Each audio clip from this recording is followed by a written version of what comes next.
আবারও একটা নতুন বছরের শুরু। জানি কালকে অনেকে এটা সেলিব্রেট করেছে অনেক বড়ভাবে। কিন্তু আমাদের ভাগ্য আমরা তো থাকি হোস্টেলে, আমাদের সেটা করার সৌভাগ্য হয় না। তবে আমরা হ্যাঁ, নিজেরা নিজেদের মতন কিছু আনন্দ করেই থাকি প্রত্যেকে। তো আমরাও করেছি সেভাবেই। আজকে সকাল থেকে আমরা রেডি হয়ে সবাই বেরিয়ে পড়েছি বর্গভীমা মন্দিরে পুজো দিতে যাওয়ার জন্য। এখানে আমরা ৭ জন আছি। এবার অনেকে বলবে, "এত ঠান্ডায় তোমরা স্টাইল দেখাচ্ছ? তোমাদের কি ঠান্ডা লাগেনি?" সত্যি বলতে মেয়েরা সাজুগুজুর ক্ষেত্রে একটু তো কম্প্রোমাইজ করে না। সোয়েটার, ঠান্ডা এগুলো লাগে না। বাকিদের কিন্তু আমার লাগছিল, আমি পড়েছিলাম। তারপর আমরা সকলে মন্দিরে পৌঁছে যাই। মন্দিরে পৌঁছে পুজো-টুজো দিই। সেদিন দেখলাম বলি দেওয়া হচ্ছিল।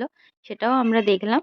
দেখে মন্দিরে পুজো-টুজো দিয়ে ভোগ খেয়ে তারপর আমরা আবার রওনা দিই হোস্টেলের জন্য। ফেরার সময় সকলের ঠিক এরকম অবস্থাটা ছিল। তো আজকে আমরা এভাবেই দিনটা কাটালাম। তোমরা কে কি করলে আমাকে জানাবে। টাটা।